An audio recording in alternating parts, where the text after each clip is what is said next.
সবাইকে সালাম। আমি জাইদ ইসলাম, একজন ফটোগ্রাফার। এসএস ক্যামেরা ইউটিউব চ্যানেলে সবাইকে স্বাগতম। আমি আজকে আমার একটা অনগোয়িং এক্সিবিশন নিয়ে আলাপ করব। এক্সিবিশনের টাইটেল হচ্ছে আই ওয়াজ কালার ব্লাইন্ড। এটা একটা আইডেন্টিটি, রেস, ইমিগ্রেশন, আমার পার্সোনাল এক্সপিরিয়েন্সের একটা গল্প। আমি 3 বছর আগে নিউ ইয়র্কে মুভ করি একটা পোস্ট গ্রাজুয়েট প্রোগ্রাম অ্যাটেন্ড করার জন্য, সোশ্যাল প্র্যাকটিস আর্ট এর উপরে পড়াশোনা। তো সেই সময় আমার থিসিসটা আমি করি রেজিস্ট্যান্সের উপরে।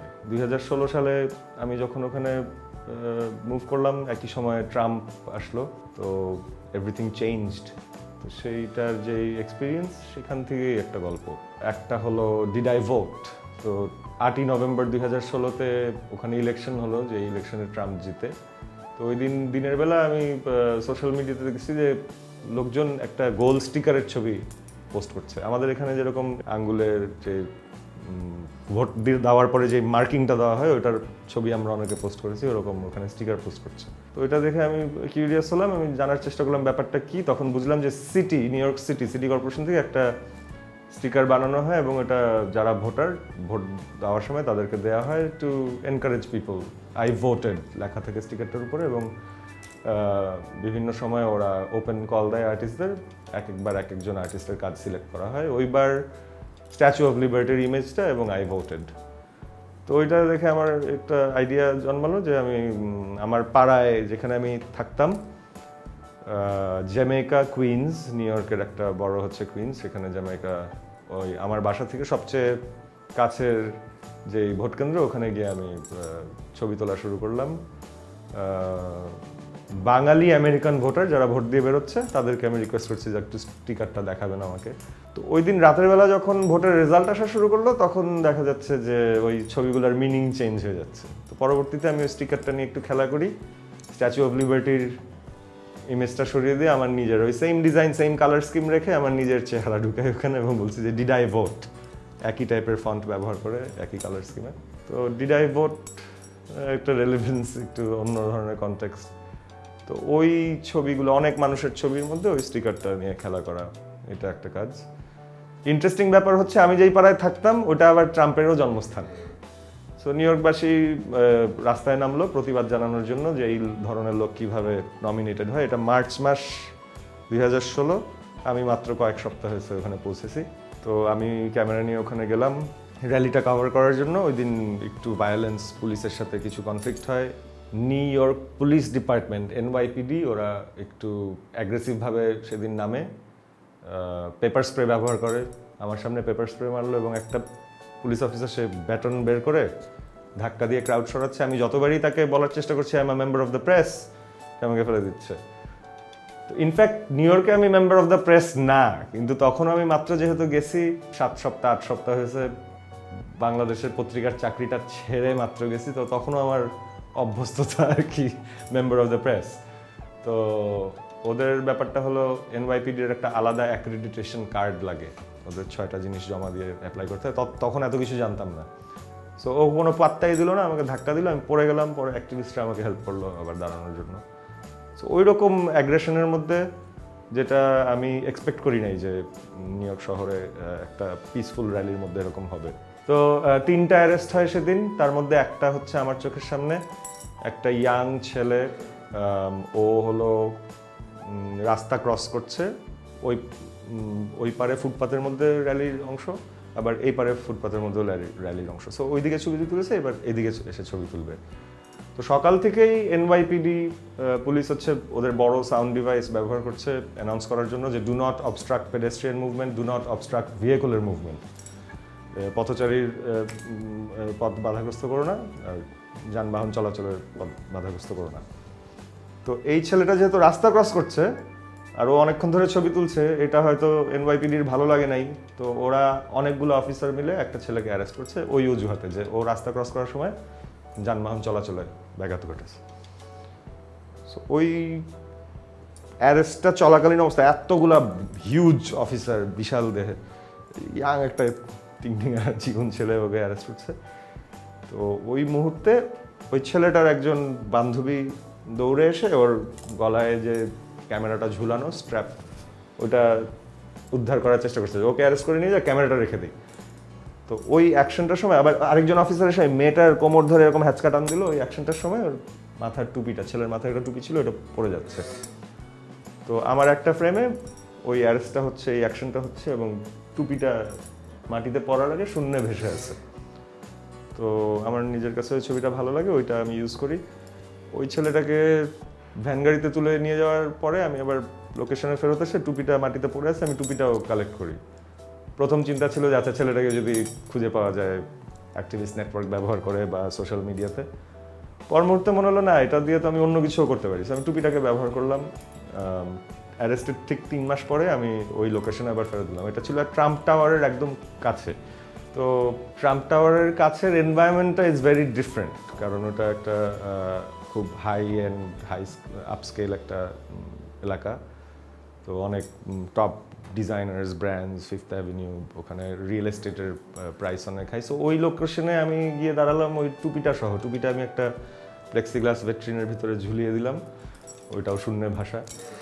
আর ছবিটা আমি প্রিন্ট করে একটা প্ল্যাকার্ডের মতন বানালাম, ওই ভেট্রিনটার পাশে আমি দাঁড়ানো এবং পথচারী যারা যাচ্ছে তাদের সাথে কথা বলার চেষ্টা করছি।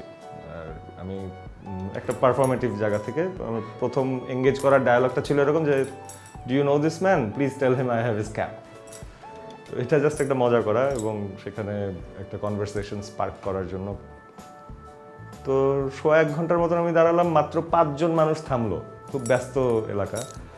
সেই 5 জনের মধ্যে রিয়েল কনভারসেশন জাস্ট 2 জনের সাথে হলো। সো এটা একটা পারফরমেটিভ এক্সপেরিমেন্ট ছিল। আরেকটা ছবি হচ্ছে একটা সিঙ্গেল ইমেজ, আমার পাসপোর্টের প্রথম পাতা। তো সেখানে আমাদের বাংলাদেশি পাসপোর্টের প্রথম পাতায় লেখা আছে all countries except Israel. So বাংলাদেশের জন্মলগ্ন থেকে আমরা প্যালেস্তাইনের মুভমেন্টের সাথে একাগ্রতা প্রকাশ করে আমাদের কখনোই কূটনৈতিক সম্পর্ক গড়ে উঠে নাই স্টেট অফ ইসরায়েলের সাথে। গত বছর স্টেট অফ ইসরায়েলের 70 বছর পূর্তি, 48 সাল থেকে 2018। ওরা সেলিব্রেট করে একটা বিল্ডিংয়ের ভিতরে নিউ ইয়র্কে, যেই বিল্ডিংটাতে 47 সালে ইউনাইটেড নেশনস হেডকোয়ার্টার ছিল এবং সেখানে একটা 181 রেজলিউশন পাস করা হয়। ওই রেজলিউশনের প্রেক্ষিতে স্টেট অফ ইসরায়েল পরের বছর ফর্ম করা হয়। ইন্টারেস্টিংলি ওই বিল্ডিংটা পরবর্তীতে কুইন্স মিউজিয়াম ওইটা বানানো হয়, ওই বিল্ডিংটাকে ব্যবহার করা হয় ইউনাইটেড নেশনস অন্য একটা নিজেদের হেডকোয়ার্টার তৈরি করার পরে। সো কুইন্স মিউজিয়ামের ব্যাপারটা হচ্ছে, আমি যে প্রোগ্রামটায় ছিলাম ওখানে একটা স্টুডিও কালেকটিভলি আমরা ব্যবহার করতাম। একই সময়ে খুবই বাজে ঘটনা ঘটতেছে গাজার বর্ডারে, কারণ ফিলিস্তিনি মানুষের জন্য নাকবা শব্দটা ব্যবহার করে তারা, দ্য ডে অফ ডিস্ট্রাকশন। কারণ ওই 70 বছর আগে ওদেরকে ডিসপ্লেস করা হয়, ওদের ভূমি থেকে ওদেরকে সরিয়ে দেওয়া হয় এবং সেই সময় থেকে ওদের একটা আন্দোলন যে আমরা আমাদের আবার নিজেদের ভূমিতে ফিরব।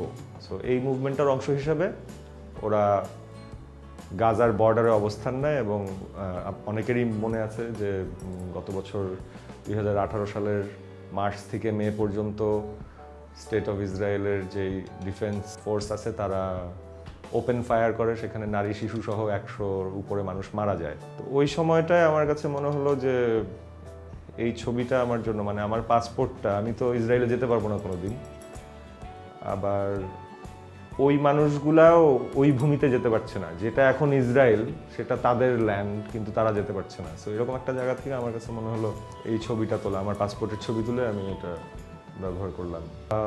আরেকটা সিরিজ আছে কেশবতী ডিজবে বলে, একটা 10 জন বাঙালি নারী যারা নিউ ইয়র্কে বসবাস করে, তারা আমেরিকান এবং সবার লম্বা চুল।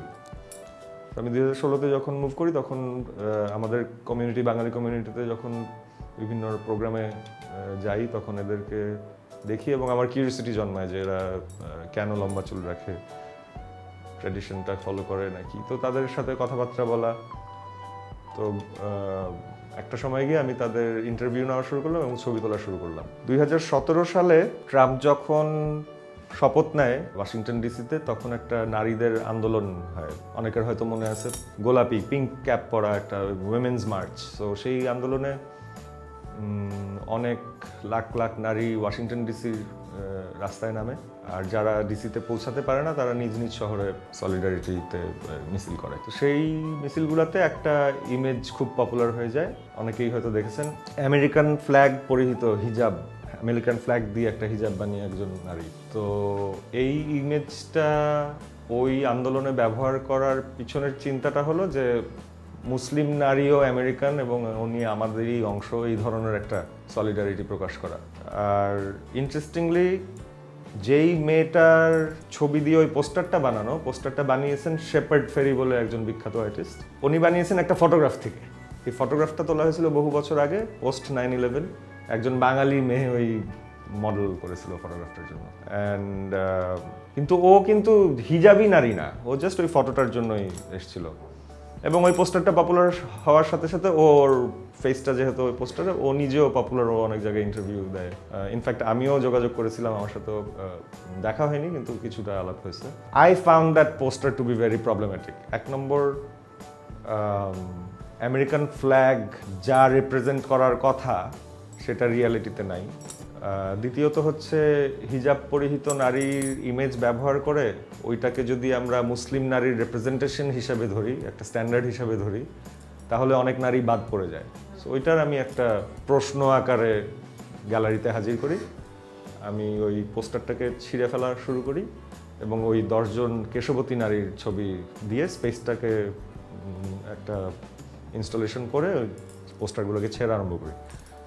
সো ফটোগ্রাফি, আরেকজন আর্টিস্টের ছেঁড়া পোস্টার এবং আমার পারফরমেন্স মিলিয়ে একটা পিস। এর বাইরে একটা আছে আমার একটা ঘটনা বা দুর্ঘটনা বলা যায়। গত নভেম্বর মাসে 2018 আমার ক্যাম্পাস থেকে বাড়ি ফিরছি এবং সেদিন স্নো হচ্ছে, সিজনের প্রথম স্নো, মোটামুটি তুষার ঝড় বলা যায় একটা ছোটোখাটো। সেই দিন আমি যখন বাড়ি ফিরছি তখন একটা বিল্ডিংয়ের পাশ দিয়ে প্রায় যাই, ওইখানে ওই বিল্ডিংয়ের মাথায় 3টা বড় বড় লাইট আছে। ওই বিল্ডিংটা একটা স্কুল, তো ওই লাইটগুলার খুব ওই ফ্লাড লাইট মতন, ওইগুলার একটা প্যাটার্ন তৈরি হয়েছে, একটা গাছ আর তুষার ঝড়, বাতাসে অনেক স্নো। সো আমি ওই গ্লাভস খুলে মোবাইলটা বের করে একটা ছবি তুলে আবার মোবাইলটা পকেটে রেখে গ্লাভস নিয়ে সাইকেলটা হাঁটিয়ে নিয়ে যাচ্ছি। এমন সময় পিছন থেকে কিছু একটা এসে আমার পায়ে এসে লাগে। তো কি ওইটা ঘুরতে ঘুরতে আমি বুঝলাম যে স্নো বল, ওখানে একটা খেলা করে বাচ্চারা, স্নো জড়ো করে এরকম বল বানিয়ে একজন। আমি ভাবছি যে স্কুলের বাচ্চারা মনে আমার সাথে খেলতে যাচ্ছে, সন্ধ্যার সময়, মাত্র সন্ধ্যা হচ্ছে। তো আমি ঘুরছি, এঙ্গেজ করবো, মজা হবে হয়তো একটা। তো ঘুরে দেখি রাস্তার অপর পাশে ঠিক বাচ্চা না, এরা বেশ কত 18, 20, 22 বছর বয়সের 3টা ছেলে, এবং আমি ঘুরতে ঘুরতে ওরা আমাকে একটা গালি দিয়ে দিল। এবং কি বললো পুরো সেন্টেন্সটা আমি বুঝি নাই, কিন্তু সেন্টেন্সের মধ্যে নিগার শব্দটা ছিল। এখন নিগার বা নিগ্রো এই কথাগুলো তো আমরা আর ব্যবহার করি না, ইটস ভেরি ডিরেগেটরি। তো ওইটা একটা গালি।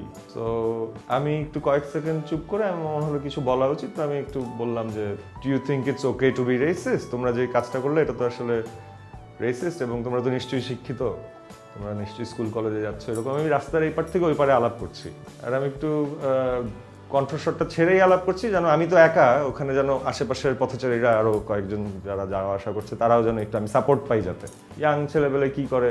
সো কয়েকজন পথচারী অন্যান্য তারাও শুনে থেমে গেল, তারাও একটু দেখার চেষ্টা করছে, বোঝার চেষ্টা করছে ব্যাপারটা কি। তো যখন আমাদের এই এক্সচেঞ্জটা হচ্ছে, ওরা আবার ওখান থেকে বলছে কি বললা, আমি আবার একই কথা রিপিট করলাম। তখন দেখি অন্যরা খুব দ্রুত সরে গেল ওখান থেকে, আমি তখন একা। আর এই 3 জনের মধ্যে 2 জন একটা কি পরামর্শ করলো, করে they decided to chase me. তো ওরা রাস্তা ক্রস করে আমাকে চেস করা শুরু করছে, তখন আমি দৌড়ালাম। এই দৌড়ানোর ঘটনা প্রথম, ঢাকায় বড় হয় এরকম কনফ্রন্টেশনাল সিচুয়েশন খুব কম হয়েছে, আর হলেও তো আমরা একটা আলাপ করে সমঝোতা ওই কালচারে বড় হয়। সো এইটা প্রথমবারের মতো আমি দৌড়ালাম। সো তখন আমার ইনস্ট্যান্টলি চিন্তা হচ্ছে, একটা সিগন্যাল বাতি লাল, অনেকগুলো গাড়ি থেমে আছে, আমি অন্য মানুষের কাছে যাই, তাহলে এরা হয়তো আমি সাপোর্ট পাবো। তো প্রতিটা গাড়িতে আমি বলছি যে help me, I am being chased. একজন গ্লাস নামিয়ে বললো কি হয়েছে, তো আমি বললাম আমাকে এরা চেস করতেছে। তো দুই দিকে দেখে ও আবার গ্লাস উঠাই দিয়ে, সরি বলে গ্লাস উঠাই দিল, তো কোনো হেল্প নাই। তো এরকম কয়েকটা গাড়িতে আমি প্লিড করছি যে আমাকে হেল্প করো, আমাকে এরকম চেস করছে। তো ওরা ধাওয়া দিয়ে আসতে আসতে গাড়ির হেডলাইটগুলো ওদের চেহারার উপর পড়ছে, ওরা একটু স্লো হয়ে গেছে, কারণ আইডেন্টিফাই করা যাচ্ছে, ওদেরকে দেখা যাচ্ছে। যেই স্লো হয়েছে আমি দেখতেছি গাড়িওয়ালারাও কেউ, মানে স্নোর মধ্যে সবাই তো বাড়ি ফিরছে সন্ধ্যার সময়, ওদেরও হেল্প করার অবস্থা নাই। তো যখনই ওদেরকে একটু স্লো হতে দেখলাম, আমি আরও জোরে দৌড়ানো শুরু করলাম। আমি গিয়ে একটা ফেন্সের পিছনে লুকিয়ে আমি প্রথমবারের মতন NYPD-কে কল করলাম, 911 এমার্জেন্সি নাম্বারে। তো ওরা সব ডিটেলস নিল, আমাকে রিপিট করালো ঘটনা কি ঘটছে। তো আমি বোঝানোর চেষ্টা করলাম ঘটনা কি ঘটেছে, এবং ওরা আইডেন্টিফাই করতে বললো যে কীরকম। তো আমি বললাম দেখো স্নো হচ্ছে, সবাই তো হেভি জ্যাকেট পরা, চেহারাটা সবাই আবার রাস্তার উল্টা দিকে ছিল, আমি তো পালাইছি, আমি তো দেখিনি। তখন বলছে ব্ল্যাক, হিসপ্যানিক, ককেশিয়ান, এশিয়ান কিছু একটা বলো। তো আমি বললাম ও আচ্ছা আচ্ছা, ওরা সাদা ছিল, ককেশিয়ান মেল। এই যে ব্যাপারগুলা যে আইডেন্টিফাই, আমারও তো একটা আইডেন্টিটি আছে, তখন আরও কনসিয়াস হলাম ব্যাপারগুলো নিয়ে। এরকম আস্তে আস্তে অনেকগুলো ঘটনাতে এই কনসিয়াসনেসটা, যে আগে আমি কালার ব্লাইন্ড ছিলাম, এখন আমি এগুলো বোঝা শুরু করছি, এটার ব্যাপারে কনসিয়াস হচ্ছি। তো ওরা 15 মিনিট পরে একটা গাড়ি পাঠালো, গাড়িটা এসে থামলো আমার রাস্তার উল্টা দিকে, আবার আমি যে জায়গাটা লুকিয়ে আছি তার থেকে উল্টা দিকে। তো আমি দেখলাম আচ্ছা এখন একটু সিকিউর, আমি আবার ক্রস করে গেলাম ওদের কাছে। ওরা গাড়ি থেকে নামছেও না, গ্লাসও নামায় না। তো আমি যাওয়াতে একজন গ্লাস নামালো, 2 জন অফিসার, একটা ছেলে একটা মেয়ে। তো আমাকে বলছে হ্যাঁ বলো তো কি।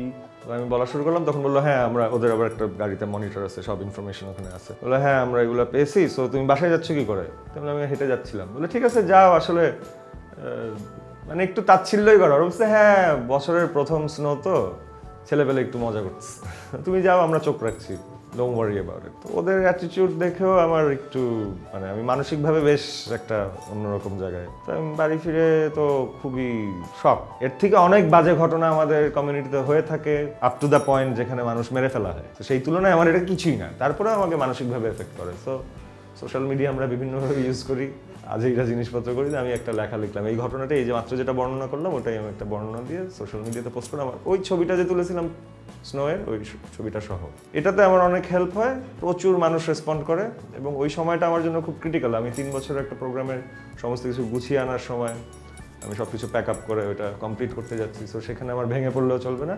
খুব মজা লাগলো যে সোশ্যাল মিডিয়াতে এটা পোস্ট করার কারণে প্রচুর মানুষের রেসপন্সে আমি একটা সাপোর্ট পেলাম। Put my head up again and start walking. তো জোশ। ওই সোশ্যাল মিডিয়ার স্ক্রিনশটগুলো আমি ব্যবহার করি গ্যালারির ভিতরে, প্রচুর মানুষের কমেন্টস, ওই কমেন্টসগুলো দর্শক ওখানে পড়তে পারে। তো এই ধরনের এক্সপিরিয়েন্স, 3 বছরের বিভিন্ন এক্সপিরিয়েন্স মিলিয়ে এই শোটা আই ওয়াজ কালার ব্লাইন্ড। আপনাদের যদি আজকের এই আলাপ পছন্দ হয়ে থাকে তাহলে আমাদের এসএস ক্যামেরা ইউটিউব চ্যানেলে সাবস্ক্রাইব করবেন, আর এটার আপডেটস পাওয়ার জন্য বেল আইকনটাতে ক্লিক করবেন। আমার সাথে থাকার জন্য ধন্যবাদ।